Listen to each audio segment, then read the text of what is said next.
কমলা রঙের চমক, নরম আর মিষ্টি, খেলে মন বলে এটাই আমার সৃষ্টি।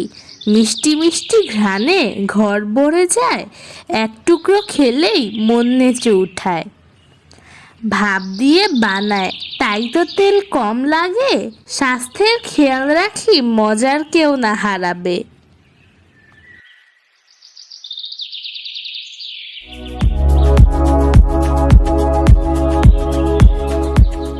আসসালামু আলাইকুম, কেমন আছো তোমরা সবাই? আশা করি সবাই অনেক ভালো আছো। কাছে কিংবা দূরে যে যেখান থেকে আমার এই ভিডিওটি দেখছো, সবাইকে হাংনিমার পক্ষ থেকে অনেক অনেক শুভেচ্ছা।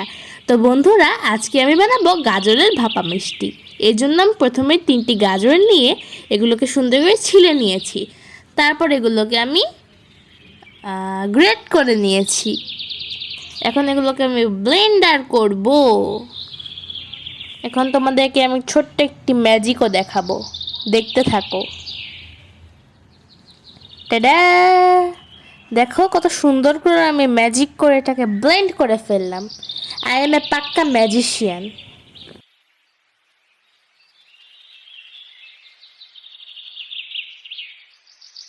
এবার প্যানে কিছুটা ঘি দিয়ে দিব। ঘিয়ের সাথে এখন আমরা গাজরগুলোকে দিয়ে দিব। দিয়ে এগুলোকে সুন্দর করে মিক্সড করব। একটু লবণ দিয়ে দিলাম। এবার আমরা সুজি দিয়ে দিব 1 কাপ।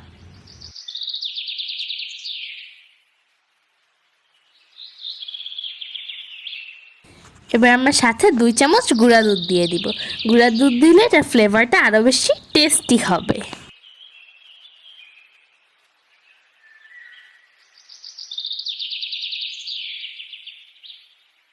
এখন এটাকে আমরা সুন্দর করে মেখে নিব। এর জন্য আমরা দিয়েছি কিছুটা আটা আর স্বাদ মতো চিনি। যে যতটুক মিষ্টি খাও ততটুক চিনিই দিবে। দিয়ে এটাকে সুন্দর করে মাখাবো। মাখিয়ে এবার গোল করার জন্য আমি একটা মেজারমেন্ট কাপের সাথে এটাকে গোল করছি, যাতে সবগুলো এক সাইজেরই হয়। এবার আমি হাতে কিছুটা ঘি নিয়ে এটাকে সুন্দর করে চ্যাপ্টা করব, গোল করব।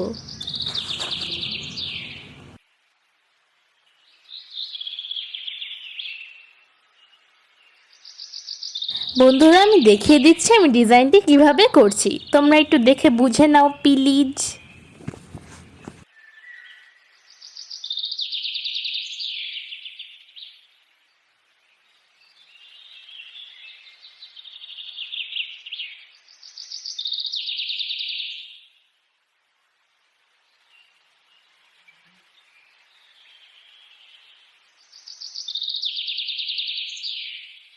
তো বন্ধুরা, আমাদের সবগুলো মিষ্টি রেডি হয়ে গিয়েছে।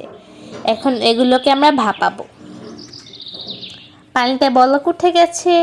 এখন ছাঁকনিটাকে রেখে দিব, রেখে দিয়ে ঢাকনাটাকে আটকিয়ে দিব।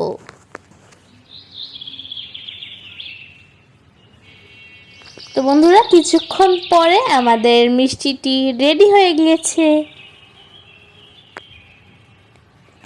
এই মিষ্টিটি দেখতে যেমন সুন্দর হয়েছে, বিশ্বাস করো খেতে এর থেকেও বেশি মজা হয়েছে। আমি তোমাদেরকে একটি খেয়ে দেখাচ্ছি। তোমরা বাসায় বানিয়ে অবশ্যই ট্রাই করে দেখো। আসসালামু আলাইকুম।